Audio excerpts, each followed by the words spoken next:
Hello दोस्तों, प्रतिमा GS academy पे आप सभी का स्वागत है। दोस्तों, आधुनिक भारत में मराठा से संबंधित चर्चा आज हम करेंगे। शुरू करते हैं। शिवाजी।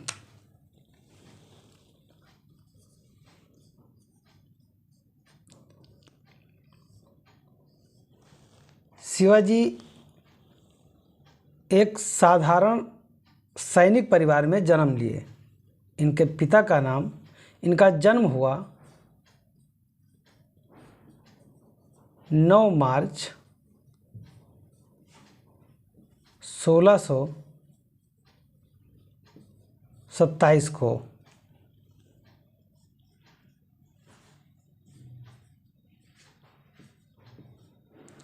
शिवनेर दुर्ग, पूना में। इनके पिता का नाम शाहजी भोसले है। इनके माता का नाम जीजाबाई। इनके गुरु का नाम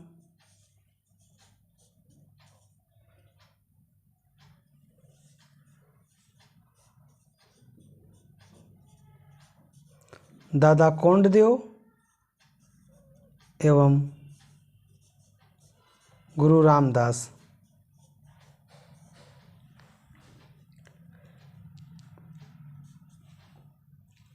इनके ऊपर सबसे ज़्यादा प्रभाव गुरु यानी दादा कोंडदेव और जीजाबाई का था।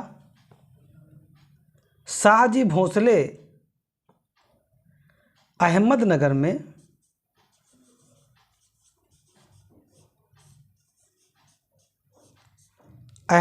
में एक साधारण सिपाही की नौकरी शुरू किए थे।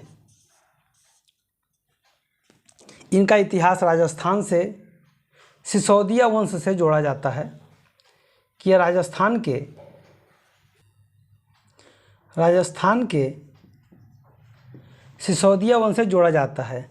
माना जाता है कि वहाँ से इनके पूर्वज महाराष्ट्र चले गए और उन्हीं में से एक शाहजी भोसले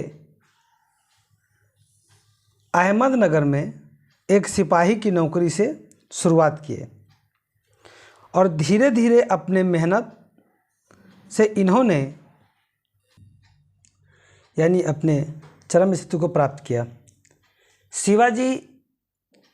शिवाजी का लालन पालन, शिवाजी को ज्ञान समृद्धि इनकी माता जीजाबाई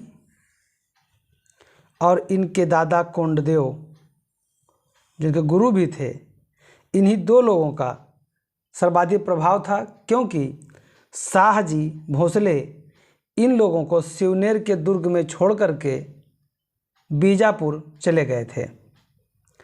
गुरु रामदास के प्रभाव में होने के कारण शिवाजी को हिंदू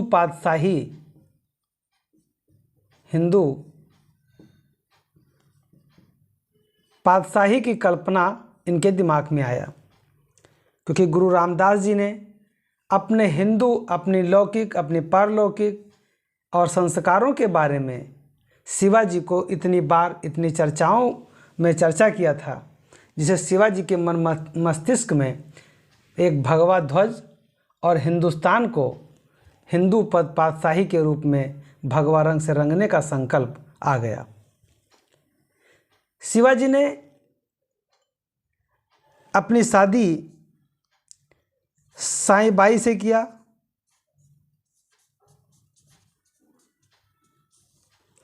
इन्होंने और 2-3 शादियां किया था, लेकिन साईबाई इनकी प्रमुख महर्षि थीं।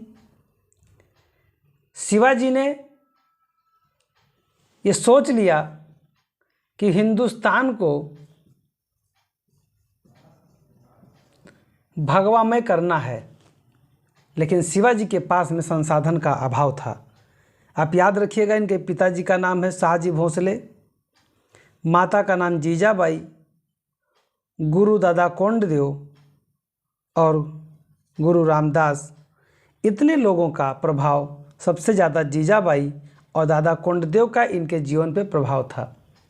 शिवाजी की स्थिति ऐसी नहीं थी कि वो तत्कालिक रूप में हिंदुस्तान में भगवा फहरा सकें, लेकिन इच्छा शक्ति इनकी प्रबल थी। छोटे कद के थे, माना जाता है कि 4 फुट और कुछ इंच के ये रहे। छोटा कद होने के कारण कई बार ये मात खा जाते थे, कई बार ये मात दे देते थे। घुड़सवारी, युद्ध, तलवारबाजी, इन सब में शिवाजी बहुत माहिर थे। शिवाजी ने किसी भी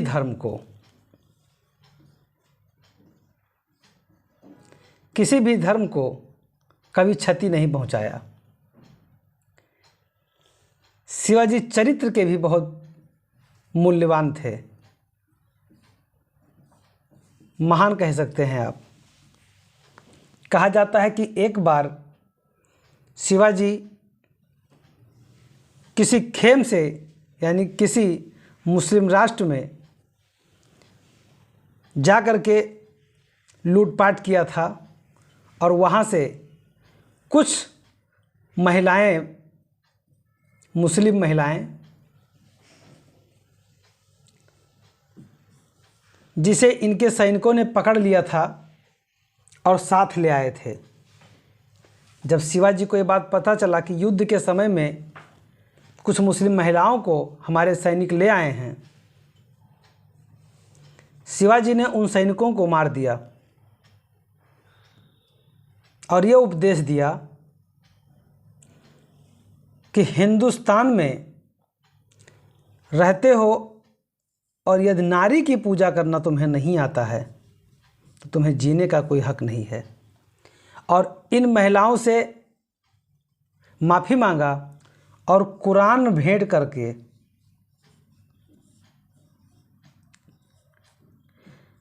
ससम्मान इनको उसी राज्य में भिजवा दिया। कहा जाता है इससे जो मुस्लिम राष्ट्र, कुछ जो छोटे छोटे नवाब थे, छोटे छोटे तबके के मुस्लिम राजा थे, वो शिवाजी से काफ़ी प्रभावित हुए। लेकिन केवल एक बिंदु किसी की महानता का परिचायक नहीं होता है, लेकिन यदि महिला सम्मान से जुड़ा हो तो अन्य मुस्लिम राजाओं की अपेक्षा एक हिंदू राजा होने का जो गौरव है वो बढ़ जाता है। जहाँ मुस्लिम में पुरुषों को मार देना, महिलाओं को कैद करके हर्रम में ले जाना, उनसे विवाह करना उनकी फितरत थी, वही हिंदू राजा अपने तपोबल, अपने मेहनत, गौरव को किसी महिला के साथ अन्याय करके कलंकित नहीं करना चाहते थे। शिवाजी के पास में संसाधन का अभाव था, लेकिन इनकी इच्छा शक्ति बहुत मजबूत थी।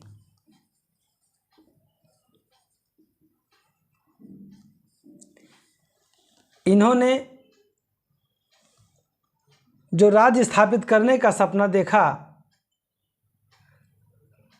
तो सिवनेर किले से ही योजना बनाना शुरू कर दिया और सबसे पहले आक्रमण किए कुछ सैनिकों को ले जाकर के बीजापुर में 1646 में इन्होंने तोरण द्वार को जीत लिया, यानी कि तोरण को विजय कर लिया। साथियों ध्यान रहे कि शिवाजी के प्रथम विजय के जब प्रश्न आए और ऑप्शन में तोरण हो तब तोरण लगाइएगा, लेकिन यदि प्रथम किला की विजय आए तब सिंहगढ़ लगाइएगा, क्योंकि जो किला पूरा का पूरा किला जीते थे वो सिंहगढ़ था और जो पहला विजय छोटा क्षेत्र था वो तोरण था, जिसे शिवाजी ने जीता था। यानी शिवाजी का जब आक्रमण हुआ तो उन्होंने 1646 में तोरण पर कब्जा कर लिया और उसके बाद मावली योद्धाओं को साथ ले लिया। मावली योद्धा होते थे किराए के, ये युद्ध, इनको कोई भी बुला ले, बस वो युद्ध करेंगे और जैसे विजय प्राप्त होगी जो धन लूटेंगे वो देंगे नहीं, लेकर चले आएंगे। ये इनकी फितरत होती थी, लेकिन शिवाजी ने इनसे भी हिस्सा उसमें ले लिया था। शिवाजी इनको ज़रूरत पड़ने बुला लेते थे और ये लोग भी शिवाजी से बहुत प्रभावित थे, इसलिए उनको कभी मना नहीं करते थे। ये बहुत बड़े पहाड़ी लड़ाकू थे। मावली ये पहाड़ी लड़ाकू थे और इनकी सहायता से प्रथम दुर्ग सिंहगढ़ को जीता गया था। उसके बाद में 1656 तक आते आते शिवाजी ने चाकन, पुरंदर, ये सब दुर्ग हैं, किले हैं सब। पुरंदर, बारामती, सूपा, तिकोना, जावली, लोहगढ़ इत्यादि किलों को इन्होंने जीत लिया था 1656 तक आते आते। और अब शिवाजी का कद काफ़ी बढ़ गया था और एक नामी ग्रामी लड़ाकू प्रवृत्ति के रूप में शिवाजी जाने लगे थे। और इतना ही नहीं, नैतिकता के रूप में भी इनकी चर्चा दूर दूर तक होने लगा था कि एक नैतिकता में इतने प्रांगण थे ये, किसी के साथ, बच्चों को और महिलाओं को तो कभी इन्होंने हानि पहुंचाया ही नहीं। और कहा जाता है कि यदि किसी अड़ोसी पड़ोसी राज्यों में अगर किसी महिलाओं के साथ अन्याय होता भी था तो ये महिलाओं से कुछ नहीं कहते थे, बस उस पर आक्रमण करके चौथ और सरदेशमुखी मांगते थे। और यदि वो नहीं देता था तो लूटपाट मचा करके उसके राज्य को ध्वस्त करने की कोशिश करते थे। शिवाजी बहुत जिद्दी प्रवृत्ति के थे। इनको लगता था कि पूरा हिंदुस्तान हमारा है और हमें चौथ वसूलने का और सरदेशमुखी वसूलने का हमें पूरा अधिकार है, हमें पूरे देश से मिलना चाहिए। इसलिए जहाँ कहीं आक्रमण करते थे तो चौथ टोटल राजस्व का, जिस राज्य पे आक्रमण करते थे तो उससे चौथ लेते थे, कुल राजस्व का 1/4 और सरदेशमुखी कुल राजस्व का 1/10, यानी कि टोटल 35% राजस्व वसूल करके ये लाते थे। और अगर राज्य देने से मना करता था तब उसको जीने नहीं देते थे। रोज़ दिन में 3-4 बार आक्रमण होता था तो लोग परेशान होकर के इनको कर देते थे। औरंगजेब इन्हें पहाड़ी चूहा कहता था, क्योंकि इस समय 56 तक शासक वहाँ पे शाहजहाँ हैं, तब तक मुग़लों को इन्होंने नहीं सताया। और कहा जाता है जैसे ही 1657 में शाहजहाँ को कब्जा कर लिया जाता है, शाहजहाँ को औरंगजेब कैद कर लेता है, 1658 के बाद औरंगजेब जब शासक बनता है तब शिवाजी भी अपने चरम पर होते हैं और अब वो मुग़लों से भी लड़ाई करेंगे। यानी 1656 तक तो अपने कद बढ़ाने में, संसाधन बढ़ाने में शिवाजी जुटे रहे। शिवाजी ने छोटे छोटे दुर्ग को जीता, लूटपाट किया और आगे बढ़ते रहे। लेकिन मुग़लों से पहली बार 1657 में बीजापुर के तरफ से लड़ने में आगे आए। यानी कि शिवाजी का और बीजापुर के शासक की एक संधि हुई कि तुम बार बार हम ही पे आक्रमण करते हो, हमारा किला छीन लेते हो, हम तुमसे संधि कर लेते हैं। तो शिवाजी कहते हैं हमको राजा मानो। तो बीजापुर कहता है तुम राजा हो भाई, हम काहे नहीं मानेंगे। कहें तब ठीक है, अब राजा की भांति हमसे संधि करो। राजा की भांति इनसे संधि होता है और फिर शिवाजी कहते हैं कि ठीक है, अब तुम्हारा दुश्मन हमारा दुश्मन। और उसी दुश्मन खेल में मुग़लों का बीजापुर पे आक्रमण होता है और बीजापुर के तरफ से शिवाजी भी लड़ाई लड़ते हैं। यानी पहली बार मुग़लों से बीजापुर के तरफ से लड़ते हैं और शिवाजी बहुत चालाक नहीं करते। यानी शिवाजी ने जब मुग़लों से युद्ध किया तो उन्होंने मुग़लों के 2 क्षेत्र, एक जुन्नार किला उस समय जीता जब बीजापुर के तरफ से लड़ रहे थे, और उसके बाद जैसे ही उत्तराधिकार का युद्ध मुग़लों का प्रारंभ होता है, बस शिवाजी कोंकण किला भी जीत लेते हैं। यानी शिवाजी जब लोग डरते थे मुग़लों से, तब शिवाजी मौके का तलाश किया करते थे। इन्होंने जीत लिया कोंकण भी, और जब जीत लिया और उसके बाद जब औरंगजेब शासक बना तो औरंगजेब को ये पता चला कि कोई पहाड़ी शिवाजी करके है, वो एकदम दक्षिण में तंग करके रखा है। लेकिन शिवाजी इतने चालाक थे कि इतना आसानी से तो हाथ में आने वाले नहीं थे, अभी तो शुरुआत था इनका। और जैसे मुग़लों से 2 किला जीतने के बाद फिर बीजापुर पर आक्रमण करते हैं। अब बीजापुर पे आक्रमण करने के बाद में बीजापुर के शासक को भी लग जाता है कि शिवाजी का ताकत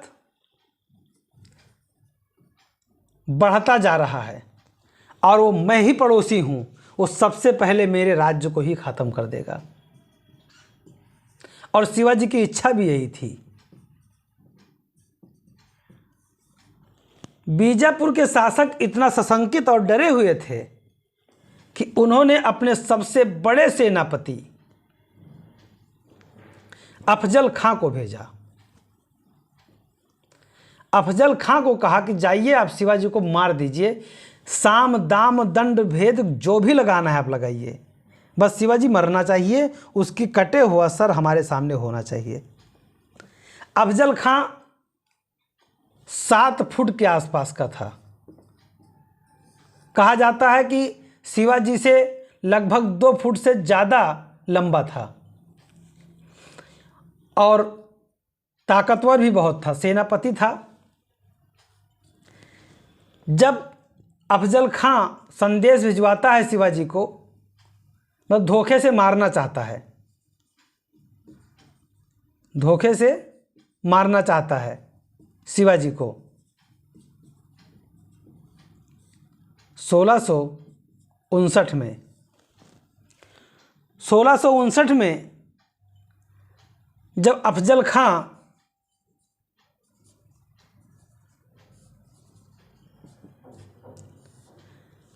शिवाजी को मारने के लिए जाता है और संदेश भिजवाता है शिवाजी से कि हम तुमसे संधि करना चाहते हैं, हम एक महान योद्धा का सम्मान करते हैं।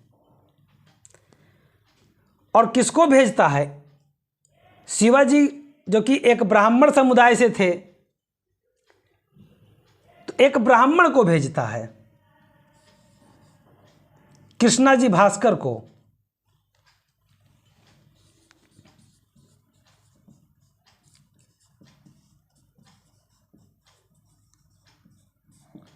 कृष्णाजी भास्कर को भेजता है कि जाइए, जब आप संदेश देंगे तो शिवाजी भरोसा कर लेंगे।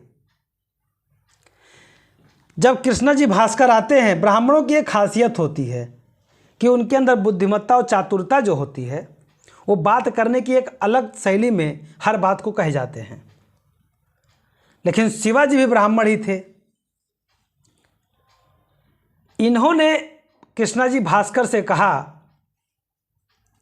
कि मैं हिंदू पादशाही का सपना लेकर चलता हूं, यदि तुम ब्राह्मण हो तो वास्तविक उद्देश्य बताओ।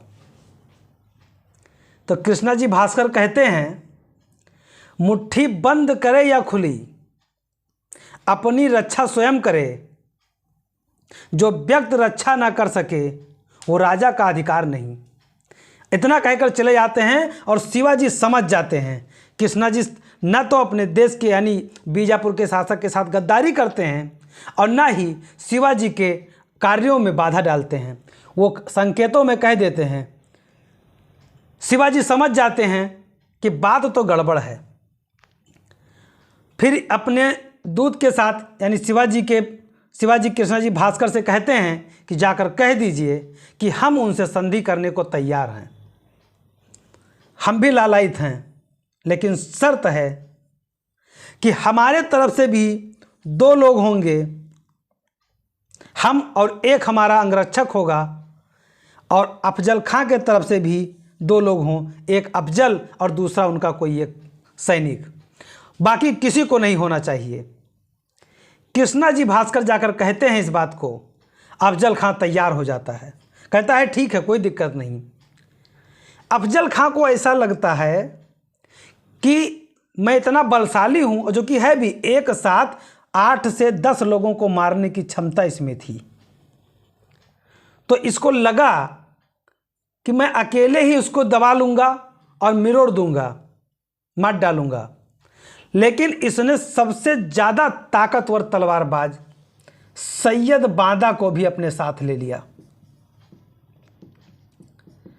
सैयद बांदा बीजापुर का सबसे बड़ा तलवारबाज था। और शिवाजी ने क्या किया, शिवाजी स्वयं चले और अपने साथ एक तलवारबाज जीव महल को ले लिए।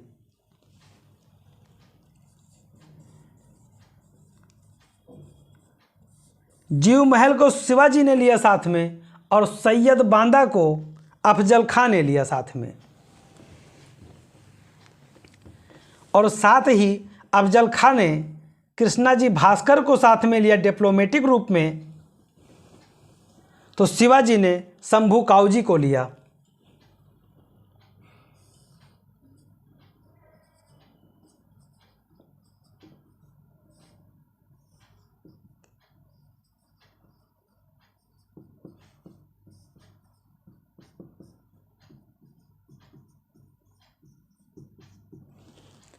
इन्होंने लिया जीव महल को। जीव महल तलवारबाज थे, तो इन्होंने लिया सैयद बांदा को।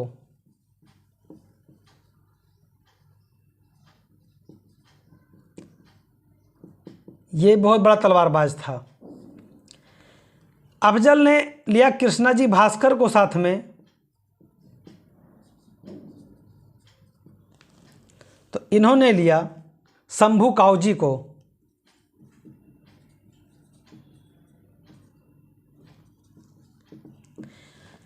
अब समय निर्धारित किया गया एक जंगल में मिलने का, बीजापुर से आगे और शिवाजी के राजधानी से आगे, यानी एक जंगल में स्थान निर्धारित किया गया कि वहां पे मुलाकात किया जाएगा, वहीं पे संधि होगी। शिवाजी इतने चतुर थे कि जितना समय मिला उतने समय में इन्होंने बघनक बनवा लिया। बघनक 10 उंगली में बड़े बड़े नाखून जो होते थे वो लोहे के बना लिए, चाकू की भांति होते थे, नुकीले टाइप के, और अपने सभी नाखून में पहन लिए।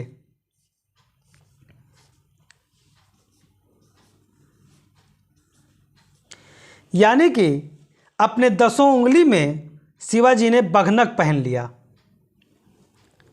और उसके बाद पूरे शरीर में स्टील का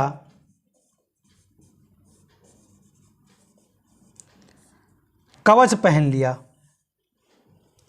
और सर पे स्टील की कवच टोपी, सर पर स्टील की कवच टोपी और ऊपर से पगड़ी पहन लिया।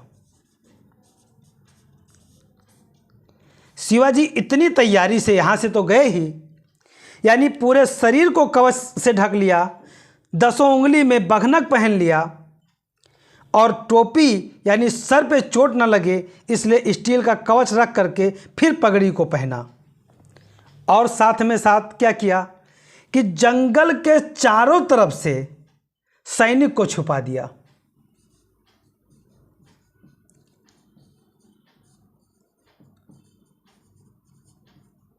सैनिक को छुपा दिया।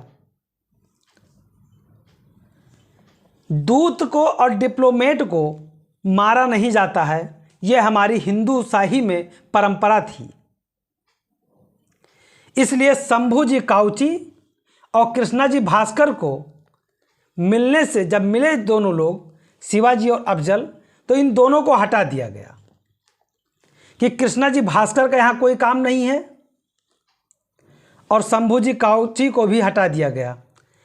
और शिवाजी ने शंभू जी काउची से पहले कह दिया था, जब भी मैं तुम्हें हटाऊंगा तो अफजल के नज़र में तुम चले जाना, लेकिन बाद में आकर के कुछ दूरी पे कहीं खड़े हो जाना।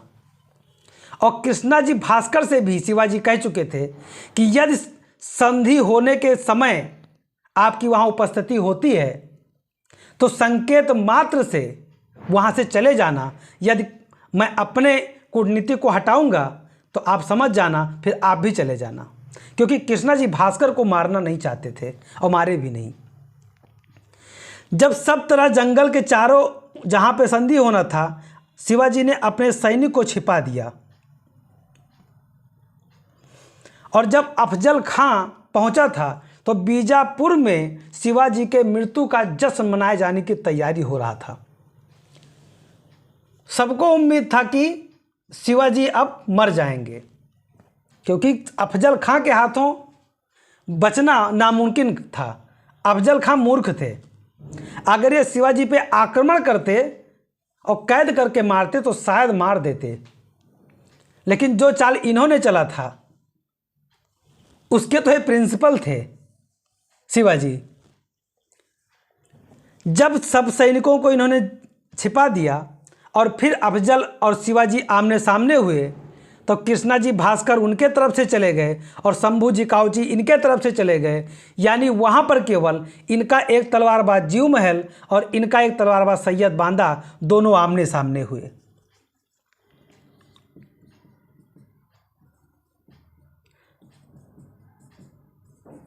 दो लोग आमने सामने हुए। अफजल ने कहा कि हम आपके बहादुरी से बहुत कायल हैं, हमें आप पर नाज होता है कि एक छोटे से तबके से उठ करके आपने इतना गौरव हासिल किया है, आइए आपको गले लगा लें। तो शिवाजी ने भी कहा, आपके इस स्नेह का मैं सम्मान करता हूँ, आप गले कहें तो गले क्या, जो कहें वो मैं करने को तैयार हूँ। और जैसे ही गले एक दूसरे के लगते हैं और अफजल खां को लगता है, जो कि शिवाजी छोटे भी थे और अफजल खां लंबा था, अफजल खां ने जैसे ही गले लगाया और शिवाजी को दबाने की, यानी कि गला दबाने की पूरा कोशिश किया, बस शिवाजी ने बघनक से अफजल खां के पेट में पूरा बघनक घुसा करके पेट को फाड़ करके अफजल खां को मार दिया। और जैसे ही अफजल खां को मार दिया, जीव महल ने बांदा का सर काट दिया। और जैसे होता है कि अफजल खां की सेना कुछ दूरी पे खड़ी होती है और ये जंगल में छिपे हुए जितने सैनिक थे वो अचानक से अफजल खां के सैनिक पे टूट पड़ते हैं, और केवल भास्कर, कृष्णा जी भास्कर जो कि वहाँ से चले गए होते हैं, ये समझ चुके होते थे, इसलिए चले गए होते हैं वापस, यानी और बाकी पूरे के पूरे सैनिकों को सबको मौत के घाट शिवाजी उतार दिए। यानी जब सूचना मिली बीजापुर को कि शिवाजी जिंदा है, अफजल खां और पूरी सेना मार दी गई है, तब बीजापुर में डर का माहौल हुआ और पूरे दक्षिण भारत से लगा करके यहाँ तक कि औरंगजेब को भी जब इसकी सूचना मिलती है तब वो शिवाजी के बारे में जानने की चेष्टा करने लगते हैं।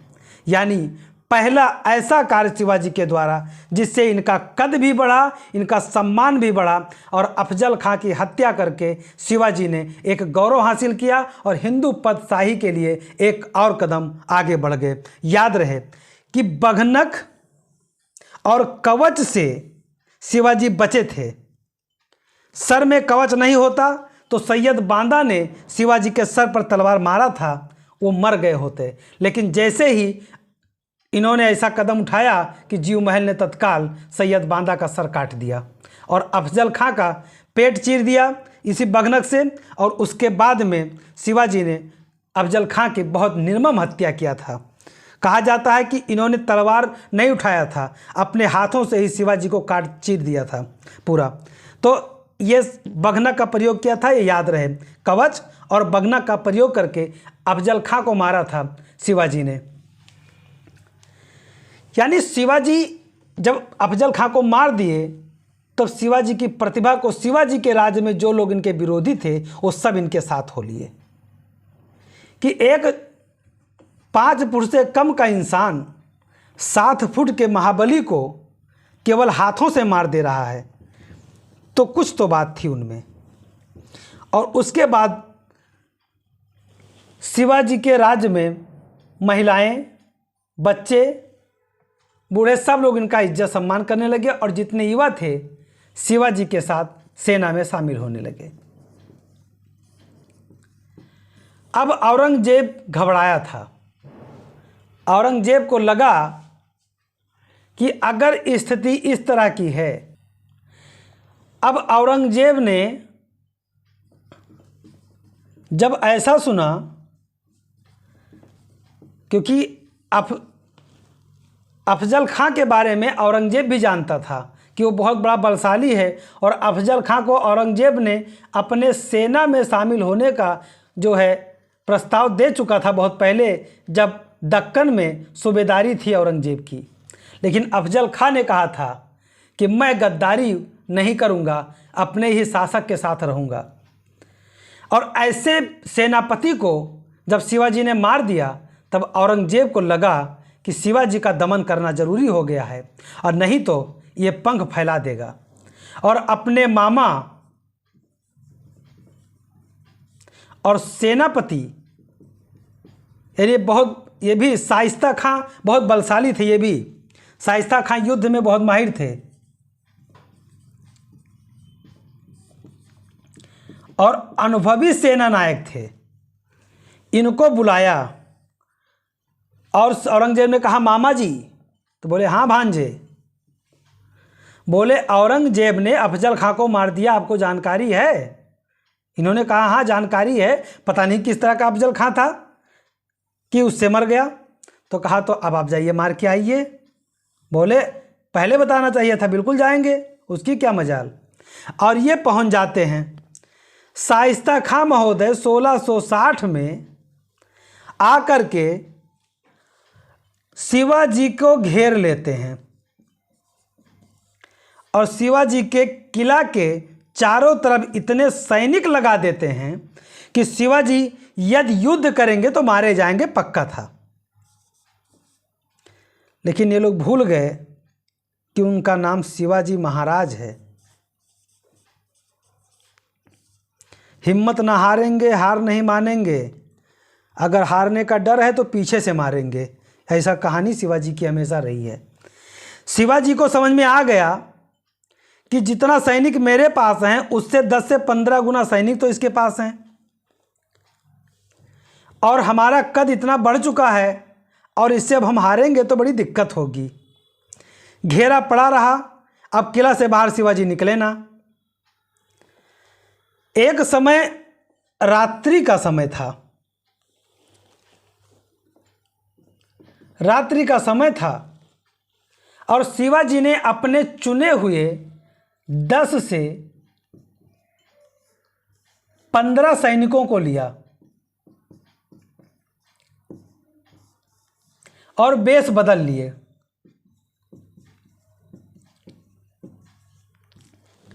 और 10 से 15 सैनिक उनको लिया जो तलवारबाजी में माहिर थे और शिवाजी गुप्त मार्ग से निकल करके ऐसे मार्ग से पहुंचे शाइस्ता खां के खेमे में। शाइस्ता खां का खेमा ये था, ये दुर्ग था, और गुप्त मार्ग से निकल करके जैसे दिल्ली से आने वाले मार्ग से शिवाजी आने लगे अपने 10 से 15 चुने हुए सैनिकों के साथ। यहाँ सब जगह जैसे मुगलों की एक विशेषता थी कि उनकी सेना एक लेयर में, फिर दूसरे लेयर में, फिर तीसरी लेयर में, और फिर रिजर्व लेयर में होती थी। तो शिवाजी ने यहाँ से एंट्री नहीं किया, शिवाजी निकल करके यहाँ से एंट्री किए। जब यहाँ पूछा गया कि कौन, तो शिवाजी कहते हैं हमें बादशाह का हुक्म हुआ है कि आप शाइस्ता खां को गुप्त सूचनाएं दें। हमें शिवाजी के बारे में कोई गुप्त सूचना मिली है और उसे जानकारी देना शाइस्ता खां को बहुत ज़रूरी है, इसलिए हम लोग आए हैं। तो यहाँ के पहला खेमा छोड़ दिया। यही बात बताते हुए ये शाइस्ता खां जहाँ पे रुका हुआ था जिस अंदर कैंपेन में, और वहाँ पे प्रवेश कर जाता है। और जब प्रवेश कर जाता, सारे द्वार को प्रवेश करते हुए सैनिकों के शाइस्ता खां पे आक्रमण कर देता है। शाइस्ता खां घबरा जाता है और भागने की कोशिश करता है। उतने में ही शाइस्ता खां का एक बेटा मार दिया जाता है, एक बेटा मर जाता है और शाइस्ता खां का एक अंगूठा कट जाता है। जब शाइस्ता खां को लगता है कि ये तो शिवाजी का आक्रमण हो गया है, तो शाइस्ता जी घबरा करके शाइस्ता खां भाग उठते हैं। उनको लगता है कि अगर अंदर आए मतलब मेरे सारे सैनिकों को उन्होंने मार दिया। और जैसे ही शाइस्ता खां भागता है, शिवाजी अपने सैनिकों के साथ इनके ऊपर टूट पड़ते हैं और कम से कम माना जाता है कि 10 से 12,000 सैनिकों को मार दिया जाता है इनके, और ये भाग जाते हैं। जब भाग जाते हैं तो शिवाजी का और कीर्ति बढ़ता है, और औरंगजेब शाइस्ता खां से इतना नफरत करने लगता है कि इनको कहता है तुम बंगाल चले जाओ मेरे नज़रों के सामने से। और शिवाजी शाइस्ता खां पर भी विजय प्राप्त कर लेते हैं। यानी शिवाजी का दूसरा सबसे ताकतवर बचाव। इसे कुछ इतिहासकारों ने तो कहा है कि शिवाजी की किस्मत शिवाजी से आगे चलती थी। शिवाजी की किस्मत शिवाजी से आगे चलती थी। और कुछ इतिहासकारों ने कहा है कि शिवाजी का जुनून और जोखिम लेने की क्षमता शिवाजी को आगे ले गई। अब दोनों में से दोनों सही है, ये भी कह सकते हो और ये भी कह सकते हो, लेकिन दोनों हैं, अलग अलग सही, सत्य दोनों हैं। जब शिवाजी ने शाइस्ता खां को पराजित कर दिया, वो भाग गए, तो कटा हुआ अंगूठा लेकर औरंगजेब के समक्ष पहुंचते हैं।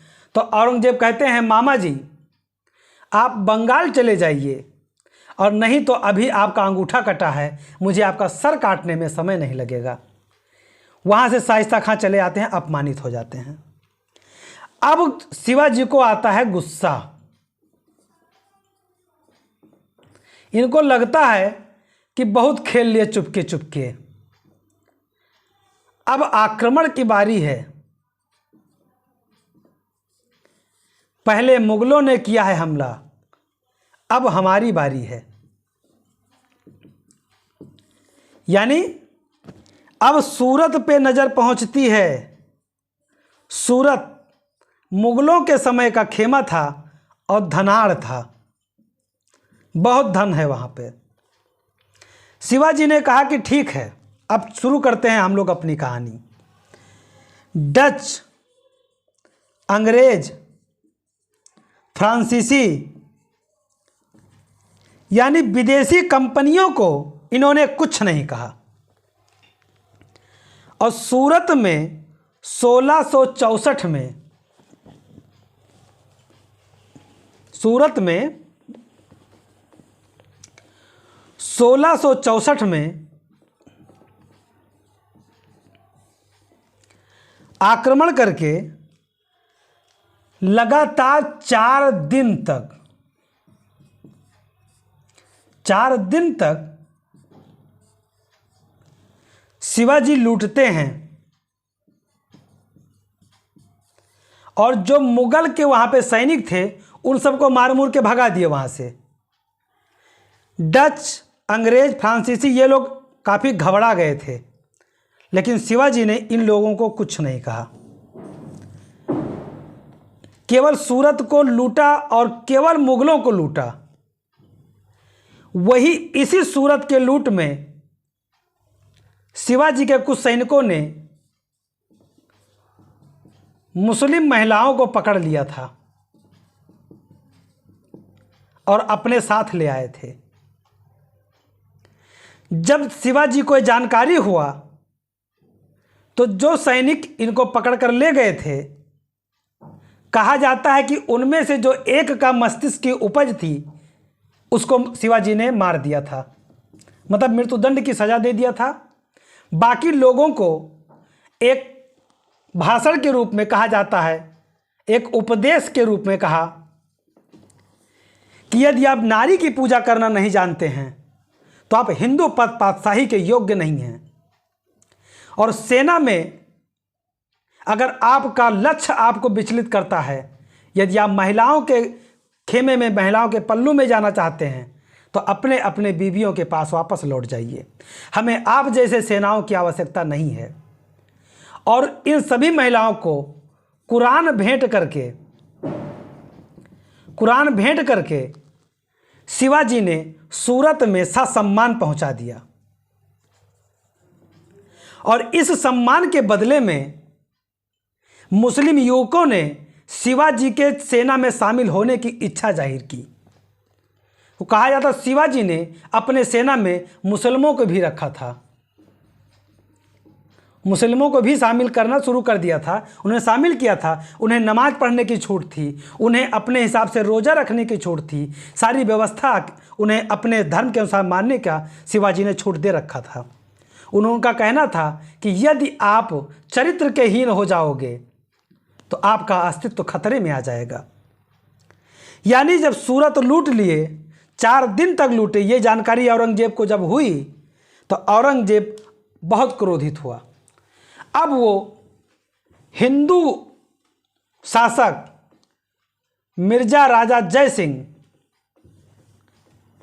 जो बहुत ही ताकतवर सेनापति थे, कभी कोई युद्ध हारे नहीं थे, उनको भेजा। जब उनको भेजा शिवाजी को मारने के लिए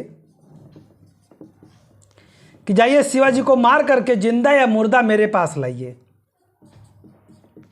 जिंदा या मुर्दा लेकर के आइए। तब जय सिंह पहुंचते हैं और शिवाजी के दुर्ग को घेरा डाल देते हैं और शिवाजी को संदेश भिजवाते हैं कि आप सरेंडर कर दीजिए और संधि कर लीजिए। सबसे अच्छी बात तो ये थी कि शिवाजी जय सिंह का सम्मान बहुत करते थे और शिवाजी ने कहा कि जो कि मैं आपकी बड़ी इज्जत करता हूं, आप एक महान योद्धा हैं और हिंदू हैं, आपको उन्होंने मुझे किस उद्देश्य से भेजा है हम आपसे इसको नहीं पूछेंगे, लेकिन आपके सम्मान में मैं आपसे संधि जरूर करूंगा। तो जय सिंह कहते हैं कि यदि आप हमारा सम्मान करते हैं और यदि आप हमें मानते हैं तो आप संधि कर लीजिए, इसमें आपका अस्तित्व और हमारा वर्चस्व दोनों बना रहेगा। शिवाजी संधि कर लेते हैं बिना युद्ध के, बिना किसी शर्त के। बस शर्त केवल इतनी होती है कि हमें सम्मान एक राजा की भांति मिलना चाहिए। जय सिंह कहते हैं ये तो मैं वादा नहीं कर सकता कि आपको सम्मान एक राजा की भांति मिलेगा, लेकिन मैं ये वादा जरूर कर सकता हूं कि आपके जीवन पर, यानी आपके शरीर पर कोई दाग नहीं लगने दूंगा, कोई खरोच नहीं आने दूंगा। यह हमारा आपसे वादा है। यानी जयसिंह ने सम्मान के बाद राजा के बराबरी का हक का तो वादा नहीं किया, लेकिन शिवाजी को कुछ नहीं होगा इसका वादा इन्होंने किया। अब पुरंदर की संधि में शिवाजी ने किस तरह के कार्य किया, अब आगे मैं आपसे बताता हूं। पुरंदर की संधि 22 जून 1765, शिवाजी और जयसिंह 1665, सॉरी मैंने 1700 बता दिया, 1665। पुरंदर की संधि 22 जून 1665 को शिवाजी और जयसिंह के मध्य हुआ। इसमें शिवाजी से 23 किले ले लिए गए। अब शिवाजी की महानता देखिए, या ऐसा कह लीजिए दुर्बलता देखिए। जानते थे शिवाजी के पास सेना बहुत ज़्यादा है और कहीं ना कहीं हिंदुत्व की भावना भी इनके मन में थी, तो इन्होंने संधि स्वीकार किया और 23 किले मुगलों को दे दिए। शिवाजी ने जयसिंह से कहा कि ठीक है, और कई प्रतिबंध लगा दिया इनके ऊपर। शिवाजी सब मान गए। अब जयसिंह ने कहा कि आप आगरा आइए, औरंगजेब से मुलाकात कीजिए, अपने पुत्र को लाइए।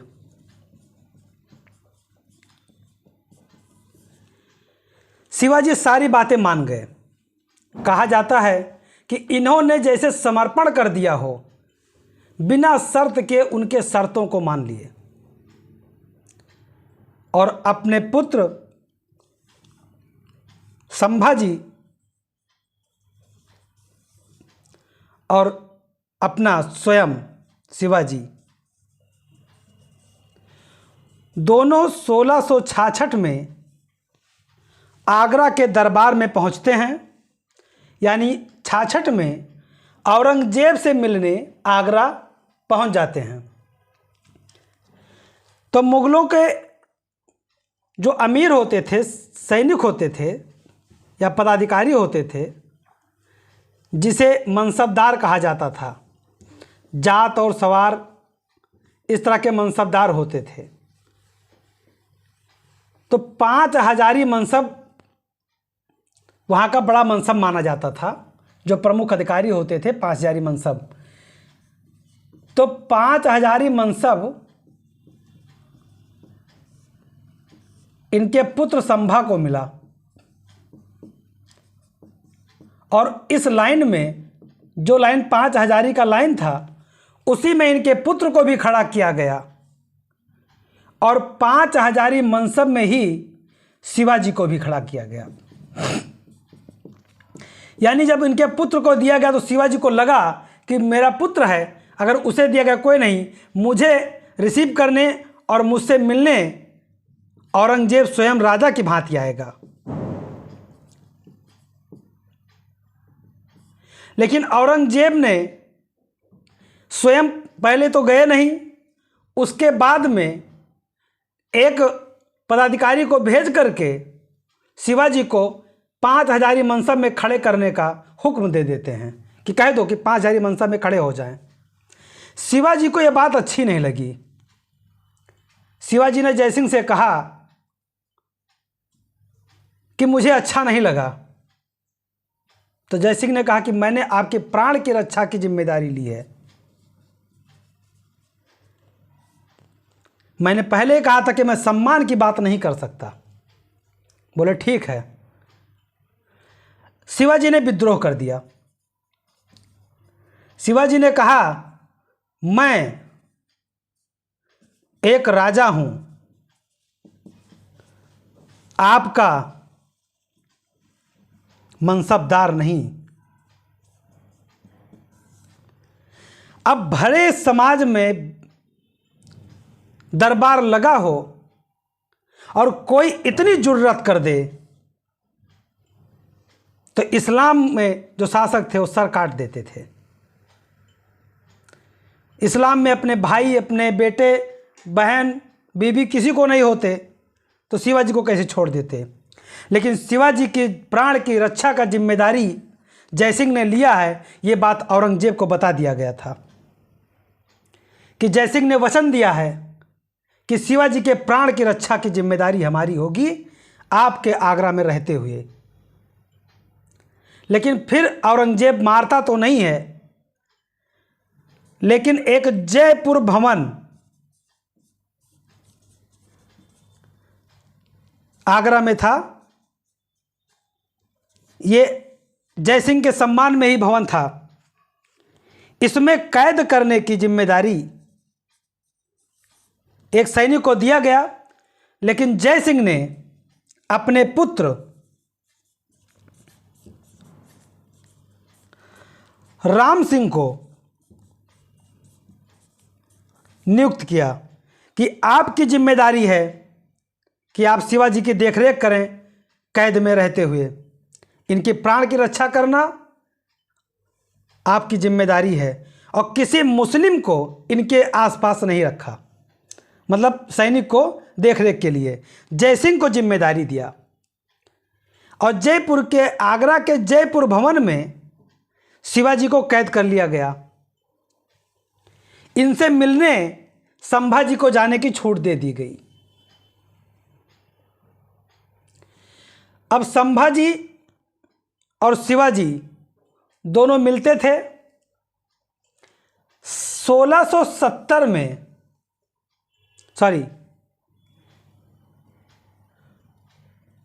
कुछ समय के पश्चात 1669 में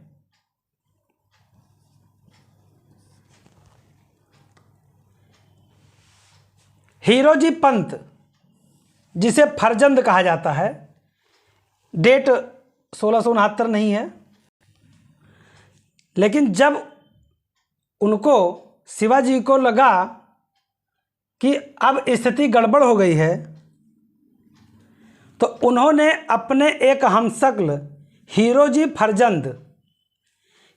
फरजंद को सारी बातें बताई। और हीरोजी फरजंद भी मराठा ही थे, और जो 4000 सैनिक शिवाजी के साथ गए थे उन्हीं में से एक हीरोजी फरजंद थे। इनको वहाँ पर लिटा दिए और फूल की टोकरी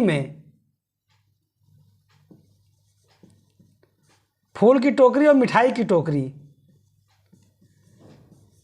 में बैठ करके शिवाजी और अपने पुत्र संभाजी के साथ आगरा दरबार से भाग निकले। ऐसा इसलिए संभव हो पाया क्योंकि शिवाजी ने कहा कि मैं जब तक यहाँ हूँ मैं पूजा पाठ करता रहूँगा।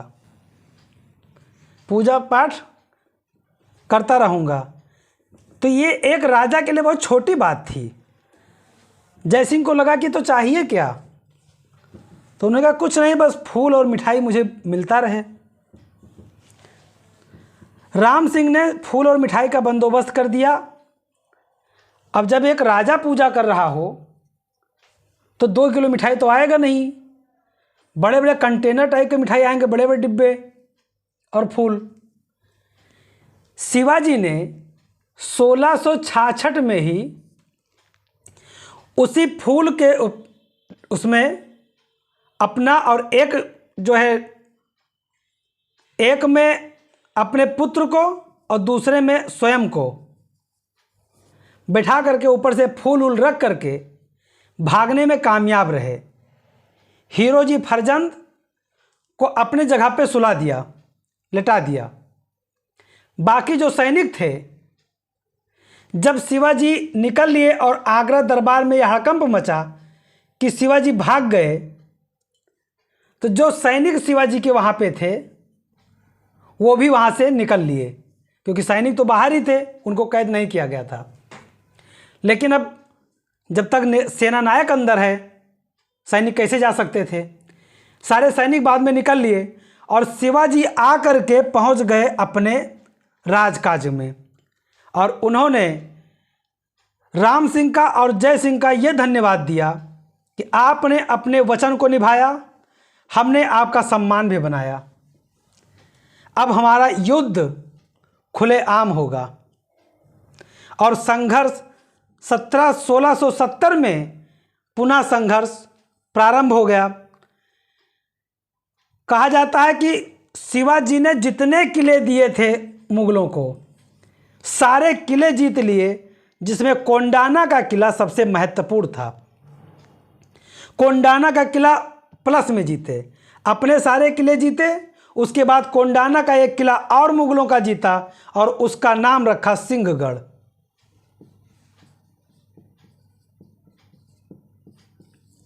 सिंहगढ़ रखा। यानी शिवाजी ने जब पूरा अपनी ख्याति पुनः प्राप्त कर लिया और एक बार फिर इनका चर्चा होने लगा कि शिवाजी औरंगजेब के दरबार से निकल आए और औरंगजेब को बहुत क्रोध आया। लेकिन क्रोध करके क्या करेंगे, वो शिवाजी हैं, ये औरंगजेब हैं। 14 जून 1674 को अब लगा शिवाजी को कि मुझे छत्रपति की उपाधि धारण करके राजा बनना चाहिए। लेकिन शिवाजी थे ब्राह्मण और ब्राह्मण को सनातन धर्म के अनुसार राजा नहीं बन सकता था। यानी शास्त्र कहता है कि ब्राह्मण अध्ययन अध्यापन के लिए शस्त्र अस्त्र सारी विद्याओं का ज्ञान दूसरे राजाओं को देने के लिए होता है, राज करने के लिए नहीं होता है। तब काशी के पंडित गंगा भट्ट को बुलाते हैं और इनसे कहते हैं, गुरुवर बताइए मैं क्या करूं। गंगा भट्ट कहते हैं कि यज्ञ के द्वारा यज्ञ कीजिए और आप अपने को क्षत्रिय घोषित कीजिए और क्षत्रिय घोषित करने के बाद आप छत्रपति की उपाधि धारण कर सकते हैं। तो गंगा भट्ट ने, काशी के पंडित गंगा भट्ट ने शिवाजी का राज्याभिषेक करवाया और जिस समय राज्याभिषेक हो रहा था उस समय एक विदेशी जॉर्ज ऑक्सडेन इनके दरबार में उपस्थित था। लेकिन जैसे ही इनका राज्याभिषेक हुआ, कहा जाता है कि कुछ दिन के ही अंदर इनकी माता जीजाबाई का निधन हो गया और शिवाजी को लगा कि यह हमारा राज्याभिषेक शुभ नहीं था। नहीं, मेरी माता, क्योंकि अपनी माता को सब कुछ मानते थे, इनकी माता का जब निधन हुआ तो शिवाजी ने दोबारा 24 सितंबर 1674 को निश्चलपुरी गोस्वामी, यानी एक तांत्रिक थे ये, निश्चलपुरी गोस्वामी जी को बुलाया और फिर अपना राज्याभिषेक करवाया। एक बहुत ही दिलचस्प यहाँ पे कहानी है। एक तरफ मुगल बादशाह औरंगजेब, दूसरी तरफ नया उठने वाला हिंदू पद पातशाही की उपाधि धारण करते हुए आगे बढ़ने वाला शिवाजी।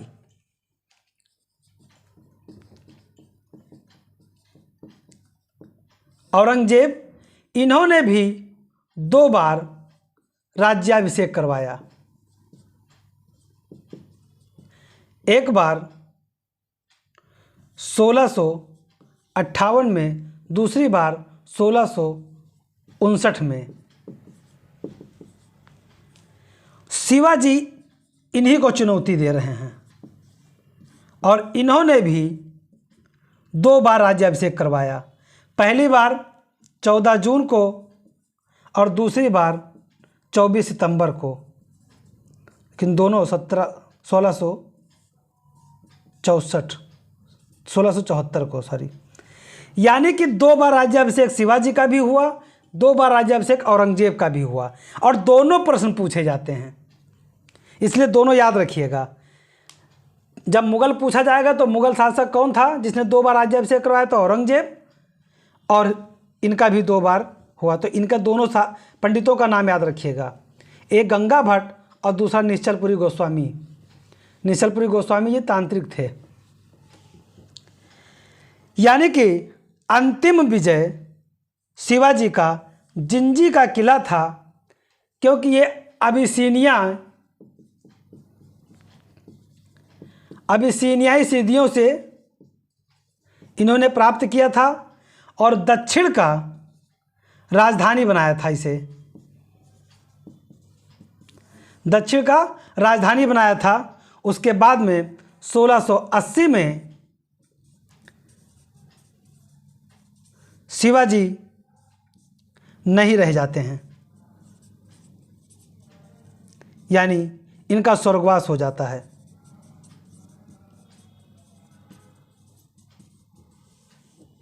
इनका स्वर्गवास हो जाता है। इनका स्वर्गवास हो जाता है। तो दोस्तों, मैं अपनी क्लास को यहीं पे समाप्त करता हूँ। धन्यवाद। जय हिंद, जय भारत।